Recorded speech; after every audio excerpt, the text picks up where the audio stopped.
There you are. Hello. How are you? I'm doing great. How you doing? I'm good. Running a few minutes behind. Had some No technical worries. difficulties. Happy Girl, they Friday slip to up on you. us. Yes, they do. They do. Happy Friday. Happy Friday. It's good to see you. It's good to see you too. We've been playing tag, trying to get this scheduled. I'm so happy that you finally had time. Miss Yes. Busy all the time, but that's a good Thank thing. God. That's Thank actually God. a great thing. Yes, thank Yes. God.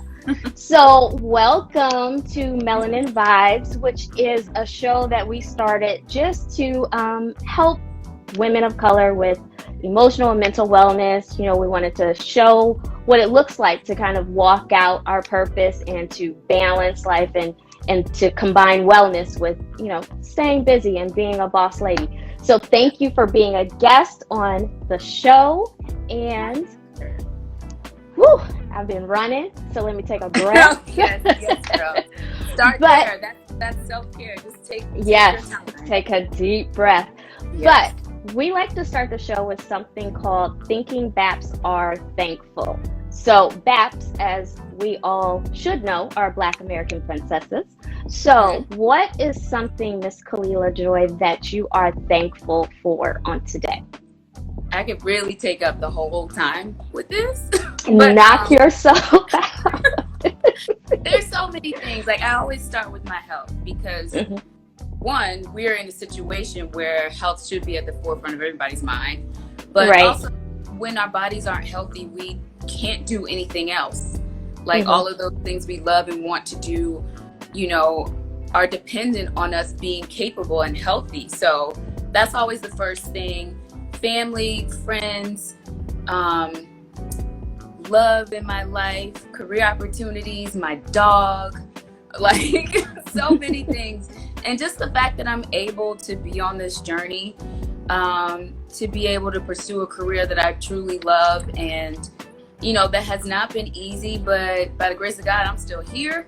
So, I'm grateful for that. There's so many things to be thankful for, honestly. Yeah, that's awesome. And you are really busy, which is a great thing. You're currently on, you can be seen on BounceTV on Johnson. Yes. And that is a new show that I hear everybody is just loving. I mean, it's been taking off like wildfire, and that's an awesome thing. So congratulations to you for that. But you're pretty much everywhere. Like your face can be seen on a little bit of everything. I know we posted about you coming on the show, and someone said, "Oh, I've loved her since Black and Sexy."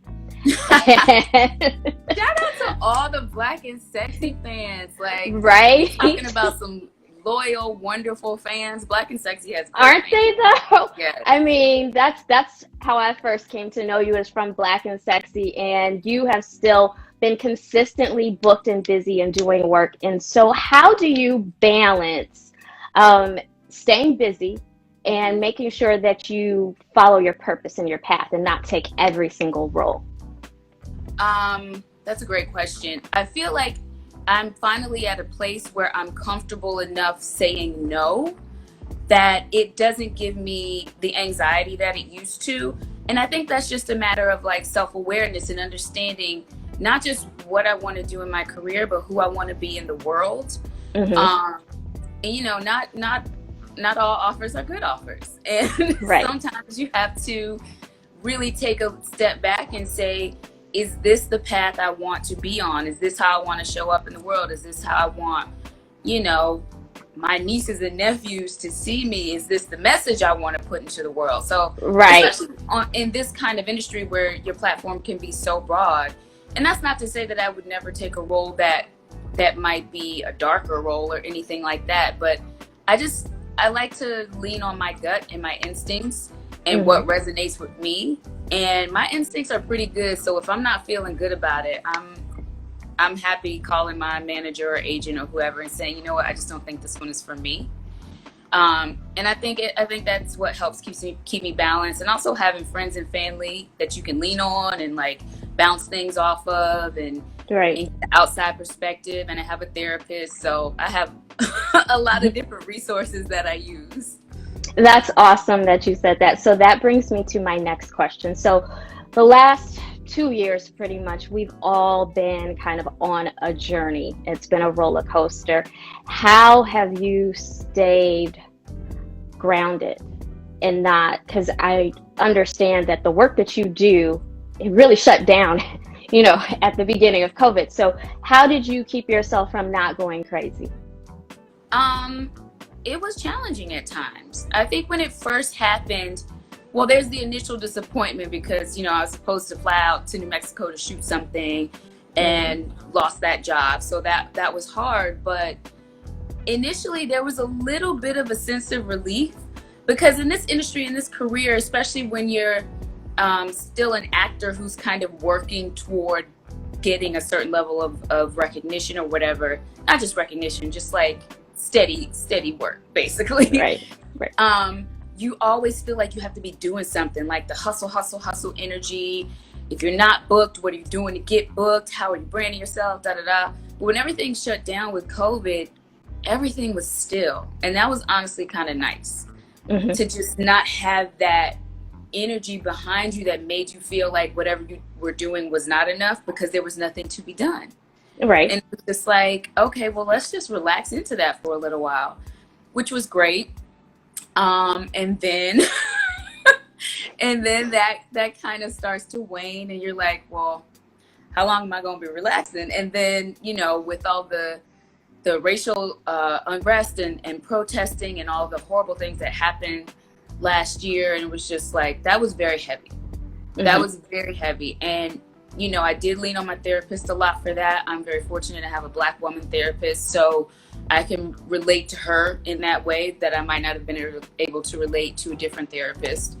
And that was really helpful to have her to connect with and to cry if I needed to and rage if I needed to, whatever.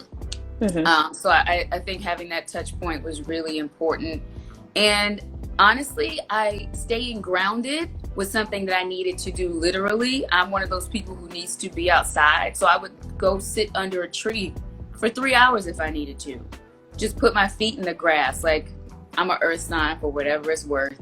I need to be on the earth. You know what I mean? Yes. And that just helps center me and keeps me calm. So all of those things were really important for me last year and are still important for me.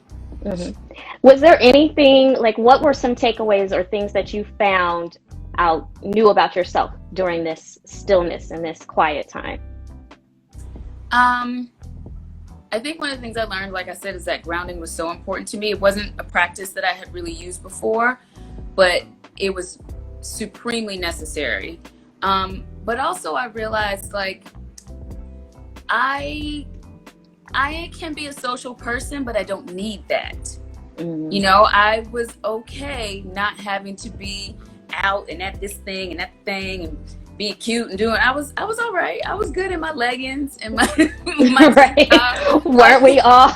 Girl, weren't we? Just chilling. Like, yeah. I always thought of myself as an extrovert, and I was like, there's a lot of introvert in there, and like it was very nice to just kind of lean into that and not feel like I had to be on the scene or whatever, like, because that was no longer an option. And I just also learned that it's okay to not be in everybody's line of sight, if that makes sense. It's like what Michaela Cole said in her speech for the Emmys, like being hyper visual, always having to be seen and be doing something or be thought of in a certain way. Like, I don't need that either. Like, I'm okay just doing what I'm doing and not having to let the world see it all the time. And it's a blessing that you discovered that, because a lot of people, they just push through and keep pushing and pushing and pushing, and they don't realize that, and you kind of lose sight of yourself when you do that. So that's a great thing. I'm happy that you did that. And I'm happy that you mentioned that you have a Black therapist, because a lot of people don't realize that it is important to have someone who can stand. Uh-oh, I lost your audio.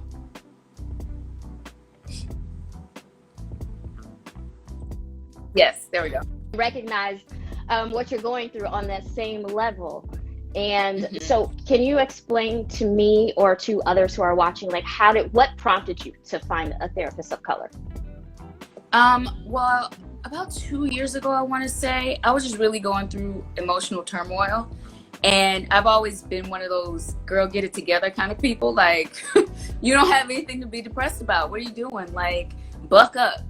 But Mm-hmm. I couldn't. I honestly could not at this point in my life. And I realized, like, okay, you're going to need some help with this.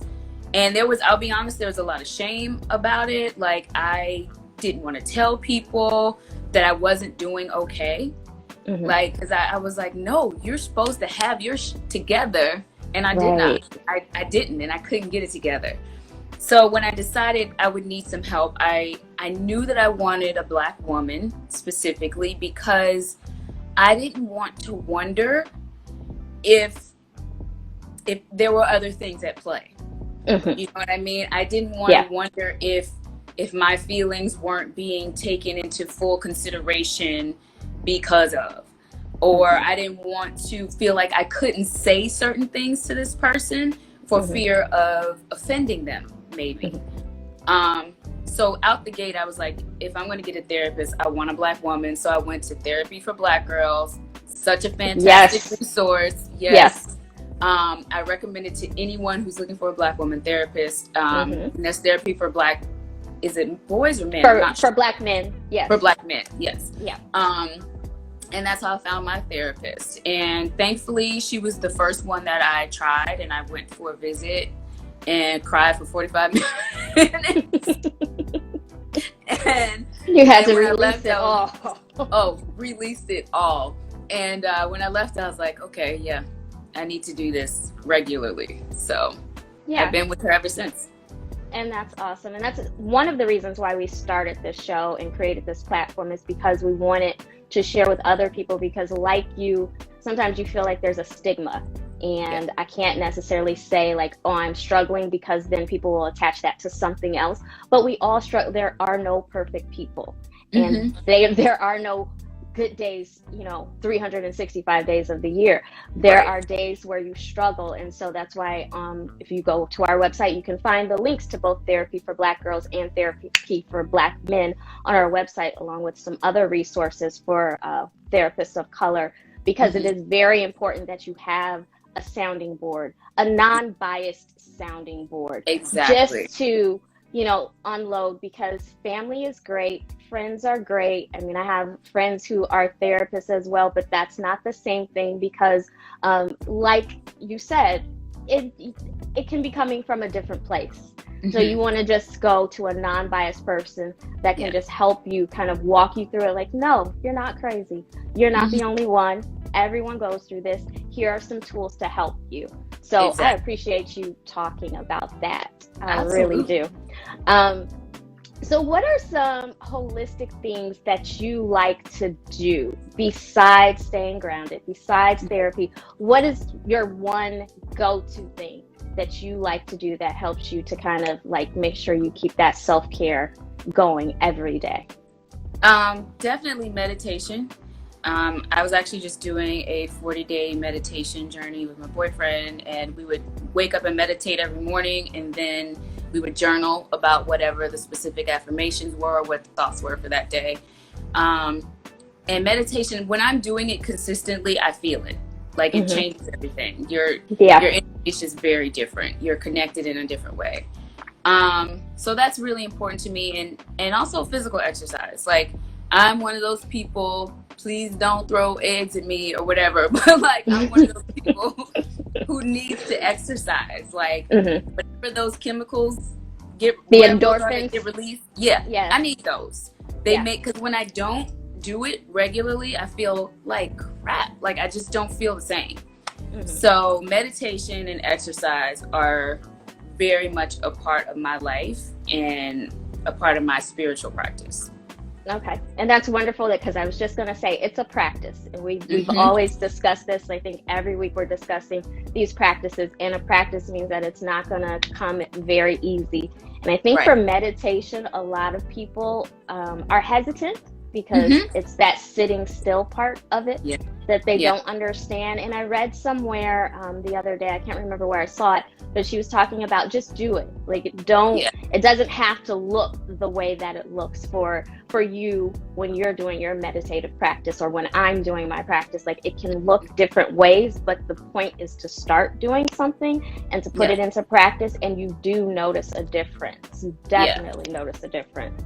And I think that's with any habit you're trying to cultivate. You just got to start. Like, it can't be, oh, I'll start when all these things are in alignment, or all these things are, no, just start today. The other stuff will work itself out eventually. And like you're saying, when I first started meditating, I was like, what am I doing? Am I just breathing? Like, what is this? But I started to read about it, and I started to incorporate mantras into my practice, or, you know, things that help me, sometimes prayer beads that help me stay centered. And there's so many different ways to do it. So you're right. It doesn't have to look any one way, and it can be different for all of us. Yeah, for sure. Because I know when I first started, using Headspace, and I just like, I can't with this. I mean, no offense to anyone else. Like, I'm just going to go to sleep. And so I started incorporating breath work, because I found that breath work was something for me that really helped me to, just keep my mind focused and centered on being in the moment and being present. Yeah. So yes, definitely. It's going to look different for everyone, but all of you guys should try it just once or twice. Well, not twice, 30 days. Give it 30 days. Yeah. See what it does. So Miss Booked and Busy, you have, I'm going to keep calling that, 'cause I've just been going down the list. I'm like, she's in everything. She's doing everything. She's so busy. But how did you get started? Like, what was the thing that said, this is it for me? This is my passion, and I'm not turning back. How did you get started? My path, I think, was a lot different than other people, because I didn't really start exploring acting at all until after college. I was supposed to be a broadcast journalist. I was supposed to be Oprah. Like, that was the goal. It was part of my college essay. Like, gotcha. Yeah, this is what I want to do. But I got into NYU for grad school for journalism, but I took a year off to work at a local news station. I'm so grateful I did, because I hated it with every part of me. And I was like, oh, this is not what I want to do for the rest of my life. It's talk about murder and robberies and things every day. So my mom suggested it, and another friend, they were like, I had a friend in Virginia who said he was an actor. And I'm like, well, how? Because we don't have no acting in Virginia. And he started telling me about some theater and stuff. And my mom was like, why don't you just take some local theater, give yourself something to do? And that's where it started. I started doing local theater in Hampton, Virginia, if you can believe it. Okay. And then I started taking classes at a community college, acting classes. And then I eventually moved up to DC and went to a conservatory, and just, really started studying. I was like, what exactly is acting? How do you do this? What does that mean? And I felt like I had I had kind of a natural tendency towards it. And I would get really good feedback. And so I kept studying and doing more theater in DC. And I decided when I was up there, I was like, if I'm going to do this, I want to really give myself a shot to do this as a career. And I'm either going to go to New York or LA. So I visited both places, and LA stole my heart. And here I am. I mean, LA can't go wrong with, you've got the ocean, the sunshine. There's so many good things in LA. But that's awesome to hear, because a lot of people feel like, they can't make that change or that transition later.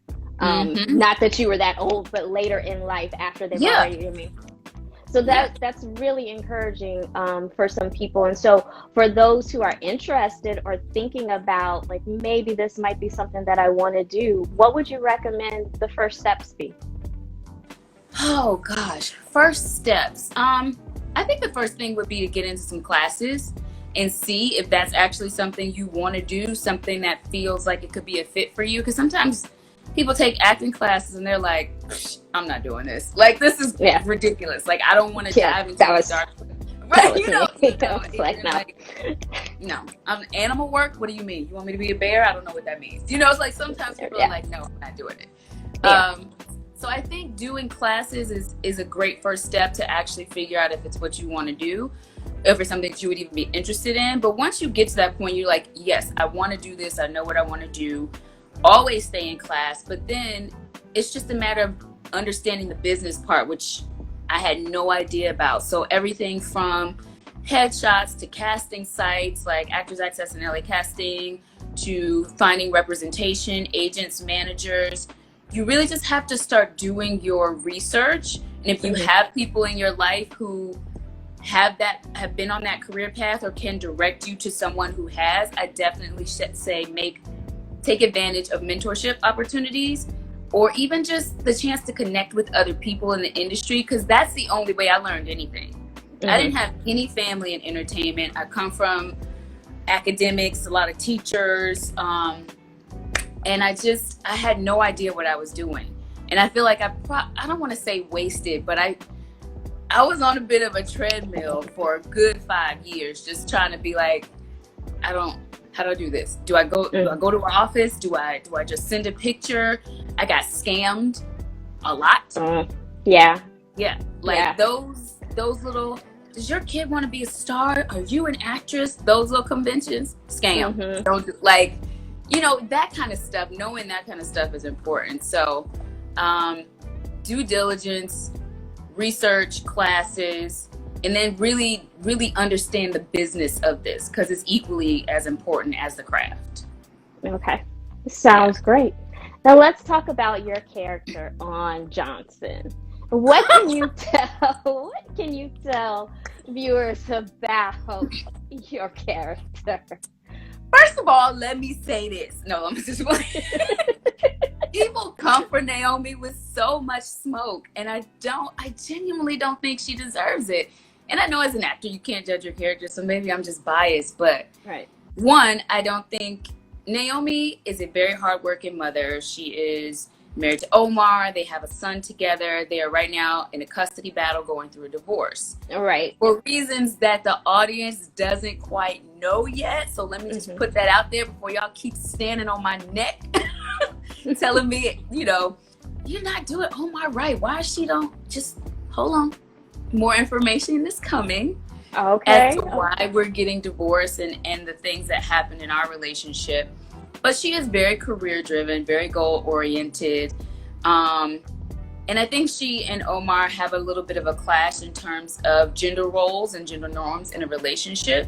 In terms of, her being the breadwinner because he had a certain situation, and then that not really being okay with him, and him feeling like, women want to run a man, and which I don't think is what it is. I think once a woman gets to a point where she's done, where Naomi is currently, then she's done. And so she's going to do whatever she has to do to get things in order, because she doesn't want to ask you permission about her son or what he needs. Like, she's like, no, I'm done.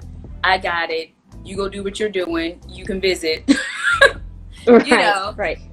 And I don't think that's necessarily a bad thing, but I do think that there are other ways she could go about it, and we'll see what happens. I'll just say that. Okay, because that was my next question. So what can we expect from Naomi and Omar in the next few upcoming episodes? Yes, these next 2 episodes, 9 and 10, are the last 2, and you're going to get to see a lot more of their dynamic. This Sunday, episode 9, is the court appearance. So we have the custody battle with the judge. And some things are going to come out in that, in terms of their relationship and the nature of everything.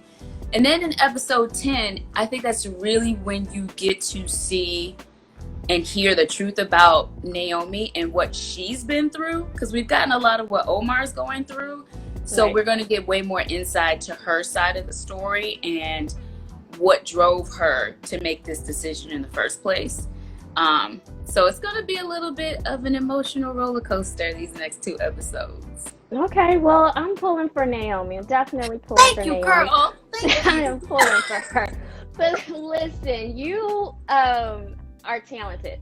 You are definitely talented, and I can't believe that we almost did not get to see this amazing talent. You were just going to be sitting behind a news desk because Mhm. you have the unique ability to just embody every character that you play. And you know, you can't see anybody else except for you in that role. And so that's really awesome. And I don't think, like, for me personally, I don't see a lot of actors that I can, like, yeah, definitely, that's the one. But you do your job and you do it so well. So I please appreciate that. definitely keep giving us that work. What do you have? What do you have coming up besides Johnson? What else can people see you in? What do you have coming out? What's new? So the next thing will be I just shot a guest star on a new comedy series for NBC. It's called Grand Crew, and it's a mid-season pickup, so it probably won't be out till the end of this year. Hmm. But that'll be outside of the black and sexy world. That'll be kind of my first foray into comedy, which was so much fun. It was such a blast, and this show is centered around this group of black friends, and the writing is fantastic. I had a great time on this set. Like, I really can't wait for people to see this show. Even the other scripts that I've read, like, they're really good. So Grand Crew is coming up.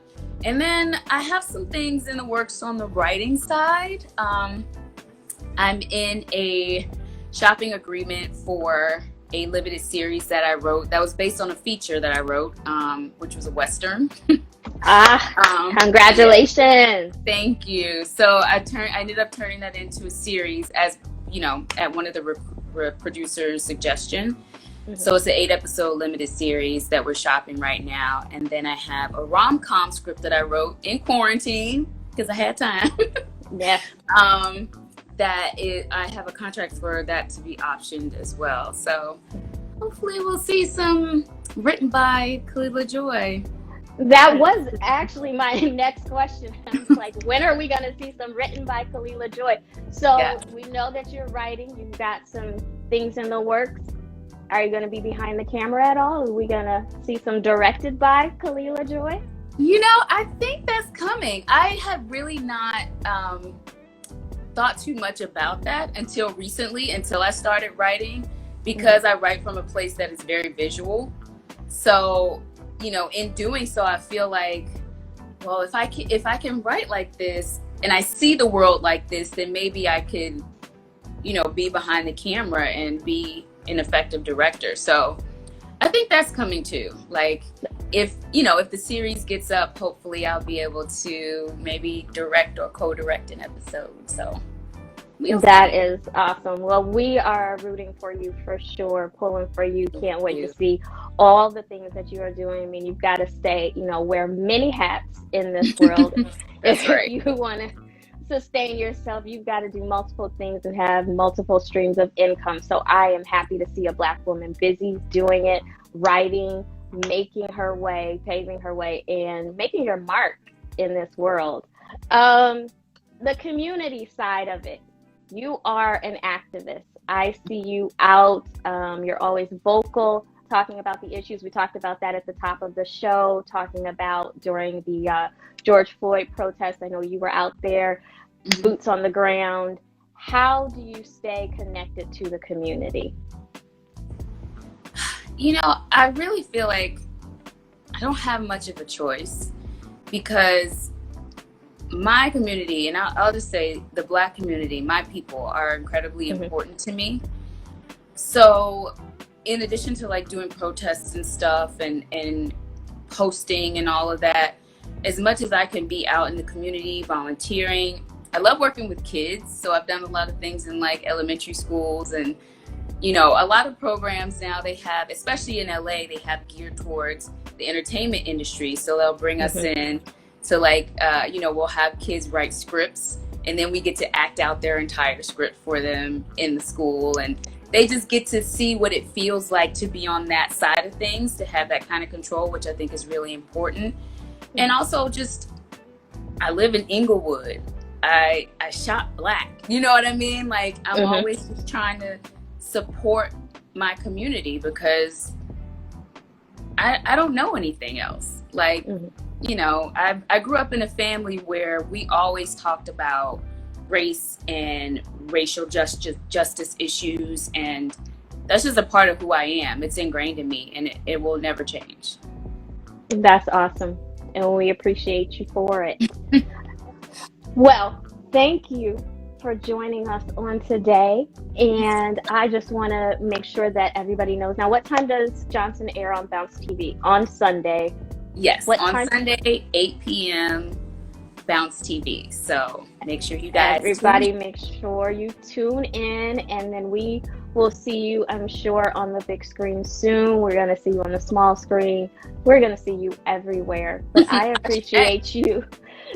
We're speaking that. Yes, I receive every bit of it.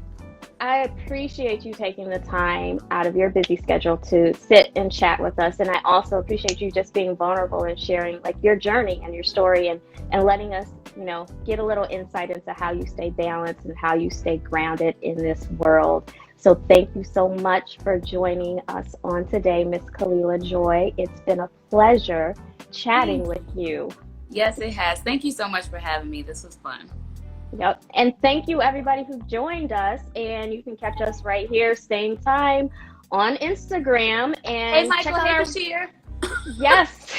Hey everybody that popped everybody in. Thank you all for joining us. I hope you have a wonderful weekend. You guys always remember to embrace the journey, check on your strong friend, and have an amazing weekend. Thank you guys. Thank you, Khalilah.